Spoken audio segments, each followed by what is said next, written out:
ॐ भूर्भुवः स्वः तत्सवितुर्वरेण्यं भर्गो देवस्य धीमहि धियो यो नः प्रचोदयात्।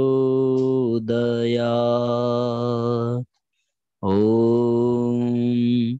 ब्रह्मानन्दं परम सुखदं केवलं ज्ञानमूर्तिं द्वन्द्वातीतं गगनसदृशं तत्त्वमस्यादिलक्ष्यम् एकं नित्यं विमलमचलं सर्वधी साक्षिभूतं भावातीतं त्रिगुणरहितं सद्गुरुं तं नमामि। अखण्डानन्दबोधाय शिष्यसन्तापहारिणे सच्चिदानन्दरूपाय तस्मै श्रीगुरुवे नमः। तस्मै श्रीगुरुवे नमः। गुरुवर गुरुता दीजिए, हे पावन श्री राम। जन जन के सुख चैन हित कभी न लें विश्राम, कभी न लें विश्राम। ओम सद्गुरु चरण कमलेभ्यो नमः। परम पूज्य गुरुदेव परमंदनीय माता जी के सूक्ष्म संरक्षण में विराजमान ऑनलाइन दैनिक स्वाध्याय के इस कार्यक्रम में आप सभी आवाहित स्थापित सभी श्रोताओं को बहुत बहुत प्रणाम, बहुत बहुत नमस्कार, बहुत बहुत स्वागत है साथियों आप सबका आज के इस परम पुनीत पावन सत्र में, जिसमें हम सभी सितंबर माह की अखंड ज्योति पत्रिका का बहुत ही गंभीरता के साथ स्वाध्याय कर रहे हैं और निस्संदेह हम सभी नित्य प्रति एक नए सूत्र को प्राप्त कर रहे हैं। कल का अध्याय बहुत ही हम सबके लिए सारगर्भित रहा। हम लोगों ने बहुत अच्छे सूत्र कल के भी स्वाध्याय में प्राप्त किए। वैज्ञानिकता हमारे आर्ष ग्रंथों में किस तरीके से भरी पड़ी है, ये कल हम लोगों ने स्वाध्याय में पाया। इसी तरीके से एकांत में आनंद कैसे प्राप्त हो, इस बिंदु पर भी हम लोगों ने अच्छे से चर्चा की।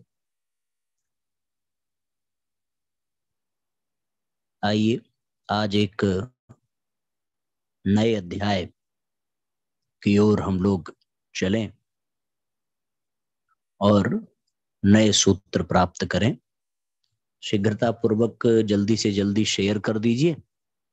एक बार सब लोग बता दें कि सबको आवाज आ रही है। आज का जो पहला अध्याय है, व्यक्तित्व का आधार है व्यवहार। हमारे जीवन के 3 महत्वपूर्ण आयाम हैं, चिंतन, चरित्र और व्यवहार। परम पूज्य गुरुदेव ने इन तीनों को संयुक्त रूप से व्यक्तित्व का नाम दिया है। इन तीनों में भी व्यवहार एक ऐसा विशिष्ट आयाम है जिसके माध्यम से हमारा चिंतन और चरित्र अर्थात संपूर्ण व्यक्तित्व अभिव्यक्त होता है। मन मस्तिष्क में उठने वाली कल्पनाएं, सोच विचार आदि हमारे चिंतन क्षेत्र का निर्माण करते हैं। इसी तरह हमारी भावनाओं में घुली मिली आस्थाएं, विश्वास, रुचियां, प्रवृत्तियां, संस्कार आदि मिलकर चरित्र को आकार देते हैं।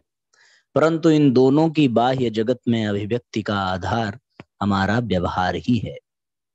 व्यवहार में उक्त दोनों पक्ष चिंतन और चरित्र समाहित होकर समाज में हमारे व्यक्तित्व को एक नई पहचान देते हैं। जीवन के सर्वांगीण विकास एवं सफलता में जितनी आवश्यकता चिंतन और चरित्र के निर्माण की है, उतनी ही महत्ता व्यवहार के परिष्कार एवं परिशोधन की भी है। कितनी सुंदर बात है। हमारा चिंतन कितना भी अच्छा हो, हम कितने भी बड़े चरित्रवान हो, लेकिन अगर व्यवहारवान नहीं है तो चरित्रवान और चिंतनशील होना बहुत सार्थक नहीं है समाज में। इसलिए चरित्रवान होना बहुत अच्छी बात है, लेकिन व्यवहार कुशलता भी होनी चाहिए।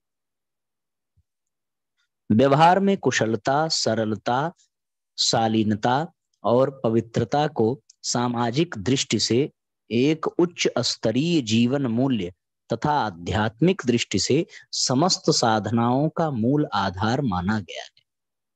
इस संदर्भ में पूज्य गुरुदेव का एक प्रसिद्ध महावाक्य है कि शालीनता बिन मोल मिलती है, परंतु उससे सब कुछ खरीदा जा सकता है। अर्थात व्यवहार की सौम्यता, सरलता और मधुरता से व्यक्ति मनोवांछित सफलता और कार्य सिद्धि कर सकता है। अध्यात्म का क्षेत्र हो अथवा समाज, दोनों में ही अच्छे आचरण और व्यवहार कुशलता का महत्वपूर्ण स्थान है।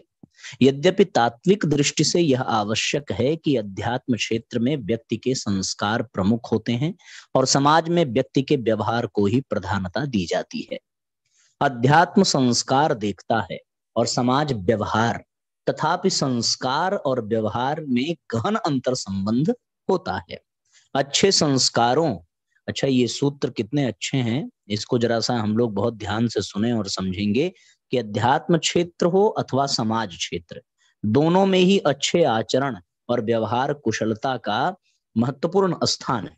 यद्यपि तात्विक दृष्टि से यह अवश्य है कि अध्यात्म क्षेत्र में व्यक्ति के संस्कार प्रमुख होते हैं और समाज में व्यक्ति के व्यवहार को ही प्रधानता दी जाती है। अध्यात्म संस्कार देखता है और समाज व्यवहार, तथापि संस्कार और व्यवहार में गहन अंतर संबंध होता है। अच्छे संस्कारों, अच्छे चरित्र से युक्त व्यक्तित्व का व्यवहार भी अच्छा होता है, परंतु बुरे संस्कारों, घटिया चरित्र वालों का व्यवहार और एवं आचरण सदैव ही निकृष्ट और संकीर्णता को उजागर करता रहता है। चरित्रहीन व्यक्ति किसी स्वार्थ अथवा दबाव या नैतिक सामाजिक भय से कुछ देर तक अच्छे व्यवहार का चोला ओढ़ भी ले, तब भी देर सबेर उसका असली चरित्र सामने आ ही जाता है।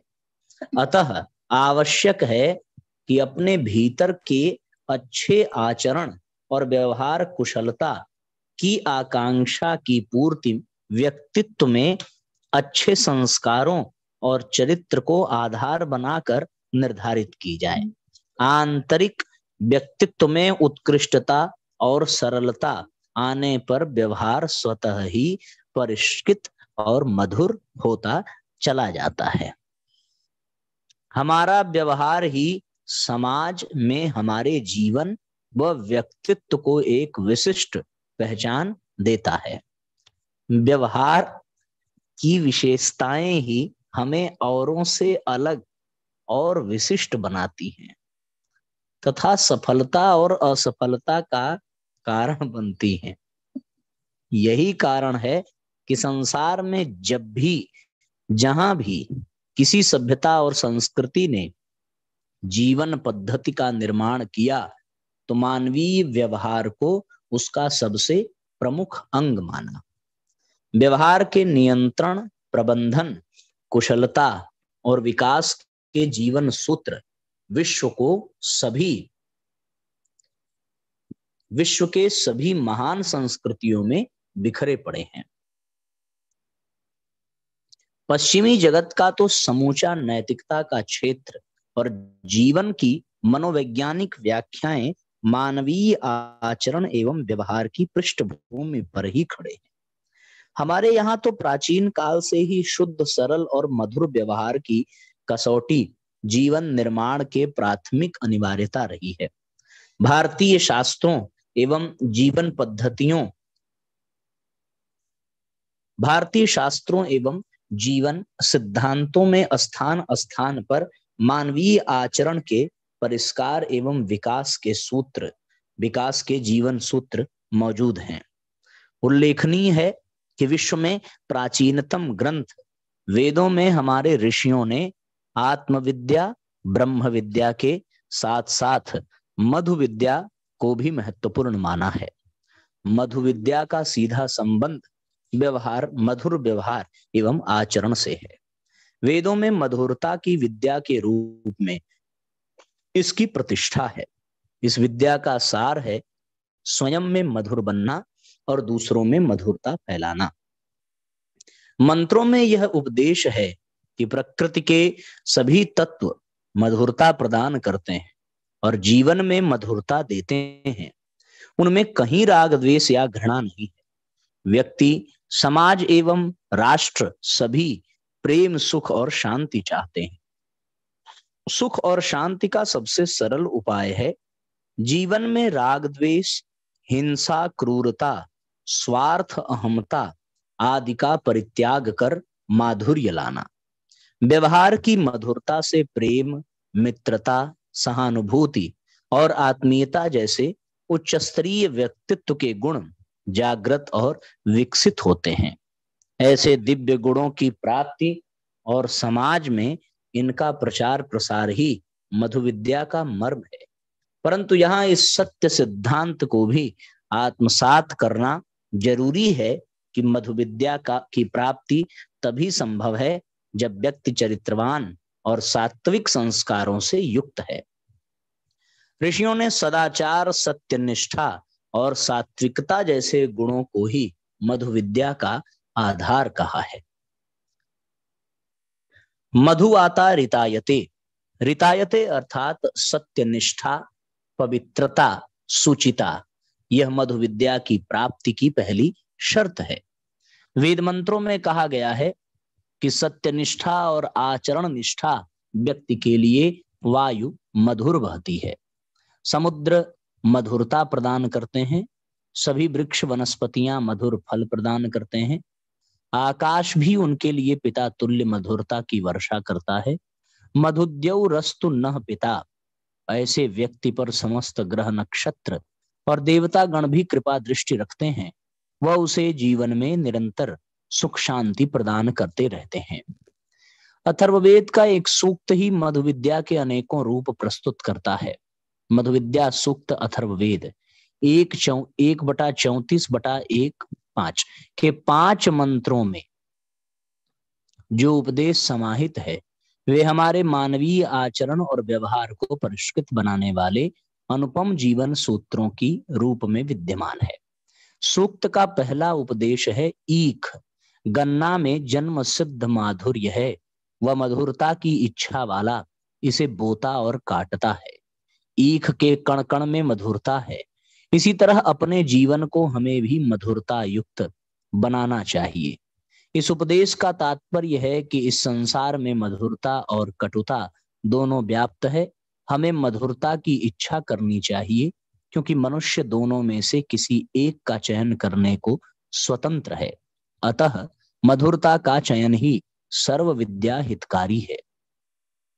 मधुरता का चयन जीवन के आचरण और व्यवहार में माधुर्य लाता है।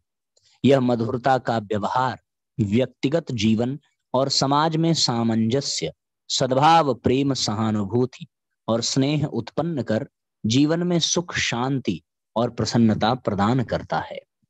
दूसरा उपदेश है कि हमारी जीभ के अगले और पिछले भाग में मधुरता बनी रहे, अर्थात मुंह से जो भी वचन निकले वो मीठे हों, वचनों में थोड़ी भी कटुता ना। मधुर वचन वशीकरण मंत्र की भांति होते हैं जिनसे सारा समाज हमारे अधीन हो जाता है। दूसरों के हृदय में अपना स्थान बनाने के लिए मधुर वचनों से ज्यादा सरल उपाय अन्य कोई नहीं है। तृतीय उपदेश में कहा गया है कि हमारा घर से बाहर जाना और वापस घर में लौटना मधुरता से पूर्ण हो, अर्थात हमारी पूरी दिनचर्या मधुरता से पूर्ण हो। उठना, बैठना, मिलना, बातचीत आदि सभी कार्यों में मधुरता बनी रहे। अधिकांश समस्याओं एवं विवादों का कारण कटुवचन, व्यंग्य, ताना मारना, निंदा आदि है। मधुरता इन दुर्गुणों से बचाती है। चतुर्थ उपदेश में मधु से भी अधिक मधुर हो जाने की प्रार्थना है। मधुरता सभी को प्रिय है, अतः मधुर वाणी और व्यवहार वालों से सभी प्रेम पूर्ण व्यवहार करते हैं। ऐसा व्यक्ति लोकप्रिय भी होता है।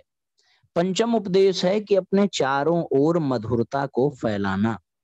यदि मधुरता का प्रचार प्रसार करना हो तो आवश्यक है कि अपने आसपास के वातावरण को भी मधुर बनाए रखा जाए।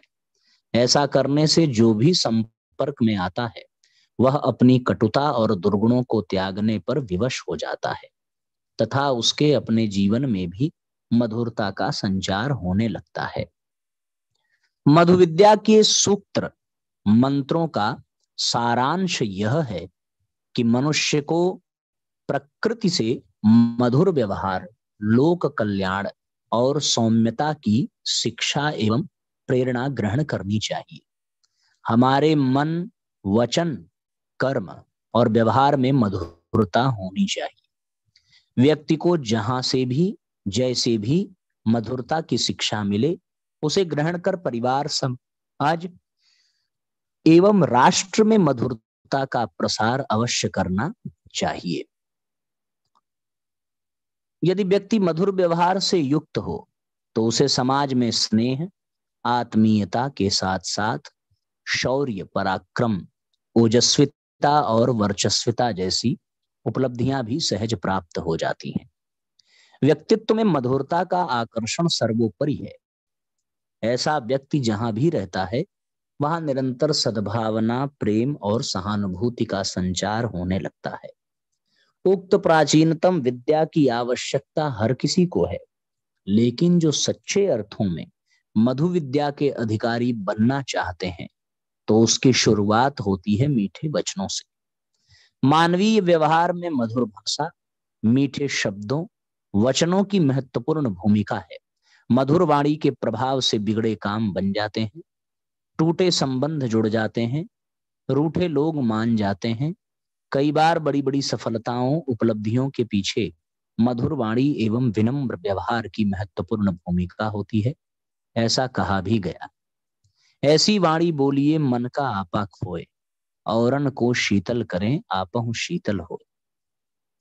वाणी की मधुरता का गुण कुछ लोगों में जन्मजात होता है, परंतु यह भी सच है कि इसे थोड़े से अभ्यास से हर कोई प्राप्त कर सकता है। अभ्यास इस बात का करना है कि बोलते समय उचित शब्दों का चयन किया जाए और सदैव यह ध्यान रखा जाए कि हमारी वाणी अथवा शब्दों से किसी को भी बुरा न लगे। वाणी का माधुर्य और शब्दों की गरिमा से हमारा व्यवहार उत्कृष्टता को प्राप्त करता है। चिंतन की प्रखरता और चरित्र की पावनता के साथ यदि सार्थक रूप से व्यवहार की मधुरता संयुक्त हो जाए तो हमारा जीवन एवं व्यक्तित्व संपूर्णता में विकसित हो उठे। तो इस अध्याय का सार ये है साथियों कि हम अपने जीवन में मधुर व्यवहार करना सीखें और मधुर व्यवहार के लिए हमारे पास पहला शुभारंभ यहीं से हो कि हम मधुर बोलें, वाणी मधुर हो, अच्छे शब्द, चयनित शब्द निकलें, ऐसा। दूसरा है बेटियों की गरिमा और क्षमता। नारी की अपनी स्वतंत्र गरिमा है, वह सशक्त और सजग भी है। खेलों की दुनिया से लेकर अंतरिक्ष तक हर क्षेत्र में बेटियों ने अपनी मौजूदगी दर्ज करवाई है। अपनी उपलब्धियों से हर ओर परचम लहराने लगी हैं, परंतु वे जिस सुरक्षा, सम्मान और स्वीकार्यता की हकदार हैं वे उनके हिस्से नहीं आए हैं। ऐसा ही प्रेम भरा व्यवहार हमारे घर आंगन में भी देखने को मिलता है, जिसमें बेटी को बेटे समान कहकर मानो उसके बेटी होने के अस्तित्व पर ही सवाल उठाया जा रहा हो। हमारे यहाँ बेटे बेटी का फर्क आज भी मौजूद है। भेदभाव की यह प्रवृत्ति मानसिकता में कहीं गहराई से जड़ें जमाई। आज बेटी होना ही काफी है, उसे बेटे जैसा कहने और मानने की कोई जरूरत ही नहीं। एक बेटी के रूप में वह हर चुनौती पर खुद को साबित करने की शक्ति रखती है। इसीलिए बेटियों के स्वतंत्र अस्तित्व को स्वीकार करना चाहिए। उन्हें किसी तुलना या अपेक्षा के बोझ तले न दबाकर खुद को निखारने का मौका देना चाहिए। हमने अपने बेटी को बिल्कुल बेटे जैसा पाला है, या हमारी बेटियां तो हमारे लिए बेटों से भी बढ़कर हैं? जरा सोचकर देखिए कि ऐसा कहने की जरूरत ही क्यों है। ऐसा कहकर तो मानो हम बेटियों के अस्तित्व को ही नकार रहे हैं, उन्हें कमतर समझ रहे हैं, प्रकृति से मिले उन गुणों को काफी नहीं मान रहे हैं जो एक इंसान के तौर पर बेटियों को मिले हैं। तभी तो उन्हें बात बात में बेटों जैसा बनाने की होड़ में शामिल हो रहे हैं। यह ऐसी होड़ है जिसकी कोई जरूरत नहीं है। असल में देखा जाए तो बेटियों को आत्मविश्वासी बनाने और जिंदगी की चुनौतियों से सामना करने की हिम्मत देने के लिए उन्हें बेटों जैसा बनाने के बजाय खुद उनके व्यक्तित्व को निखारने की आवश्यकता है। वे अपने आप में पूर्ण हैं, उनकी लड़कों से तुलना करके उनके जैसा बनाने या मानने की आवश्यकता ही क्या है। लेकिन स्मार्ट पेरेंटिंग के इस दौर में ये बात आम हो गई है, जब बेटियों को बेटों जैसा बनाने की कवायद की जा रही है, जबकि बेटी का बेटी होना कोई कमतर बात नहीं है। उसे बेटी के रूप में ही स्वीकार्यता भी मिले और सहयोग भी। समान अवसर और मान मनुहार देकर अभिभावक बेटियों की को भी शिखर पर पहुंचा सकते हैं। इसीलिए दिखावे की संस्कृति का शिकार हो बेटियों के नैसर्गिक गुणों को खोने न दें। ये उनकी कमजोरी नहीं बल्कि विशेषताएं हैं। हमारी बेटी का अपना एक स्वतंत्र अस्तित्व है, वह अपनी इस भूमिका में भी सशक्त और सफल हो सकती है। इसलिए बेटी को बेटी ही रहने दें। लड़की होने के नाते उसके विचार और व्यवहार में जो सौम्यता होनी चाहिए, उससे अपनी लाडली को दूर करने की जरूरत है ही नहीं। इसके लिए आज के समय में लड़कियों को ही नहीं, अभिभावकों को भी आत्मविश्वास और उद्दंडता का अंतर समझना जरूरी है। आजकल कई घरों में देखने में आता है कि मात्र बराबरी करने के नाम पर बेटी के विचार और व्यवहार की हर बात स्वीकार ली जाती है। ऐसी बातें अपने साथ कई खामियाजे लाती हैं। सफल और सशक्त बनने के लिए बेटियों को बेवजह ही ऐसा व्यवहारगत बातों से न जोड़ें जो आगे चलकर उनके पूरे व्यक्तित्व और सोच की ही दिशा बदल दें। बिंदास और बेबाक होना अच्छा है, पर स्त्रीत्व की गरिमा और आत्मविश्वास के माने भी कम नहीं है। हमारे परिवेश में यह बात बहुत आम हो चली है कि बेटी को बेटों जैसा बनाकर एक अजीबोगरीब व्यवहार की ओर धकेला जा रहा। अभिभावकों में यह समझना होगा कि नकारात्मक व्यवहार की छाप या बेवजह का अक्खड़पन महिला हो या पुरुष, किसी को भी सही मानों में सशक्त नहीं बना सकता। आज बेटियां घर और बाहर दोनों जगह अपनी जिम्मेदारी पूरे मन से निभा रही, हर क्षेत्र में और आगे बढ़ रही हैं। ऐसे में ध्यान देने वाली बात यह है कि सफलता के नए शिखर छूने में उनका बेटों जैसा होना कोई भूमिका नहीं निभा रहा। तो फिर बेटों जैसा बनने या बनाने की होड़ ही क्यों? ये सफल बेटियां बेटे जैसे नहीं हैं, बेटी ही हैं, लेकिन हर बाधा को पार कर अपनी उपस्थिति दर्ज करवा रही है। यही वजह है कि अभिभावक भी बेटियों को सशक्त बनाने में सही माने समझें। यह बात गहराई से समझें कि नारीत्व की गरिमा को समेटें और स्त्रीत्व के रंगों को जीते हुए भी आगे बढ़ा जा सकता है। अपनी एक अलग पहचान बनाई जा सकती है। बेटियां अपनी सुरक्षा के लिए कराटे सीख सकती हैं, तो रसोई घर में हाथ बटाना सीखना भी कोई बुरी बात नहीं है। उन्हें समय और परिस्थिति के हिसाब से जीवन से जुड़ना सिखाएं, यही बात उन्हें सशक्त बनाने और सुरक्षित रखने में सबसे अहम भूमिका निभाएगी। एक अध्ययन के मुताबिक आज भी घरेलू हिंसा की एक बड़ी वजह बेटियों का जन्म लेना है। अफसोस की बेटी को बेटे जैसा बनाने के पीछे ऐसे आंकड़े भी एक बड़ा कारण है। यूं तो अभिभावकों को अपने बच्चों को किसी से भी तुलना नहीं करनी चाहिए, पर अपनी बेटी की तुलना लड़कों से करते रहने की आदत से जरूर बचना चाहिए। याद रखना चाहिए कि बेटी की अपनी क्षमता और योग्यता है, जिसके दम पर वह बेटी होने के बावजूद भी आगे बढ़ सकती है। बेटी होने से उसकी काबिलियत में कोई कमी नहीं आती है। सच तो यह है कि ऐसी तुलना करने पर तो उसके स्वाभाविक विकास में ठहराव आता है। एक अजीब सी प्रतियोगिता का भाव उसके मन में घर कर जाता है। कभी कभी तो ईर्ष्या, स्पर्धा और असुरक्षा की भावना भी पनपने लगती है। ऐसे में कई बार यह भाव इतनी गहराई से जड़ें जमा लेते हैं कि अपने जीवन साथी, सहकर्मी या किसी पुरुष रिश्तेदार एवं दोस्त के प्रति भी उनके व्यवहार में सहजता नहीं रहती। एक चाहा अनचाहा रूखापन आ जाता है। इसलिए बेटी को बेटा मत बनाइए, बेटी को अपने बच्चे के तौर पर बड़ा करें। अपनी ओर से उसके व्यक्तित्व को सोची समझी दिशा देनी चाहिए, बल्कि बेटी के रूप में ही उसके अस्तित्व को पूरे मन से स्वीकार करना चाहिए। अच्छी शिक्षा और फसलें लेने की समझ के साथ ही उसे संस्कारों की भी सीख दें तो वह हर जगह खुद को साबित कर पाएगी।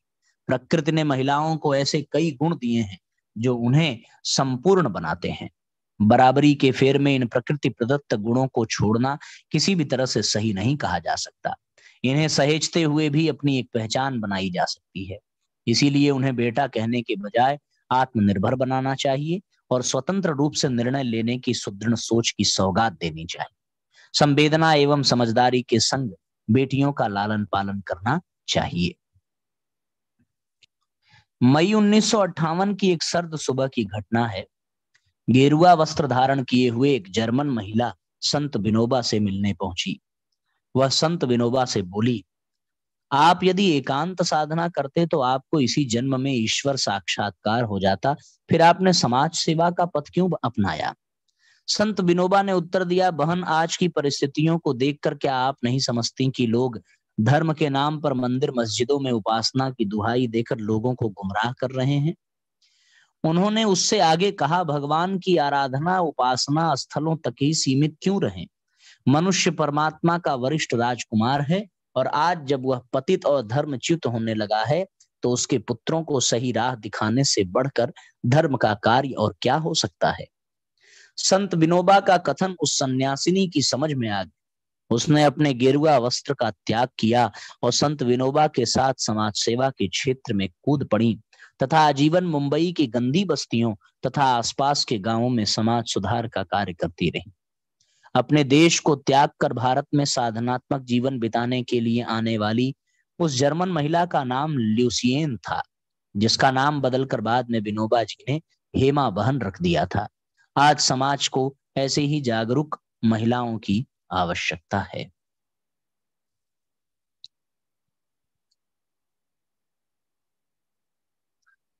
इस तरीके से साथियों आज के सत्र को हम लोग पूरा समझें। आइए गायत्री मंत्र पढ़ें। ओम भूर्भुवः स्वः तत्सवितुर्वरेण्यं भर्गो देवस्य धीमहि धियो यो नः प्रचोदयात्। हमारे YouTube पर जुड़े परिजन रीता कुशवाहा जी, आरती गौड़ जी, निशा सिंह जी, जगदीश शुक्ला बाबू जी, राम बालक सिंह जी, अनुराधा दीदी, रविकांत भैया, हेमराज शर्मा जी, निर्मला सिंह माता जी, सविता दीदी, दिलीप गौड़ जी, नागेश्वर राव जी, उर्मिला माता जी, जगदीश फटे जी, अर्चना सक्सेना दीदी, रंजना तिवारी जी, प्रीति गुप्ता जी, विनीता दीदी, हम भगवान बन गए आवाहित। हाँ भाई, आवाहन ही तो होता है आप लोगों का प्रतिदिन 8 बजे।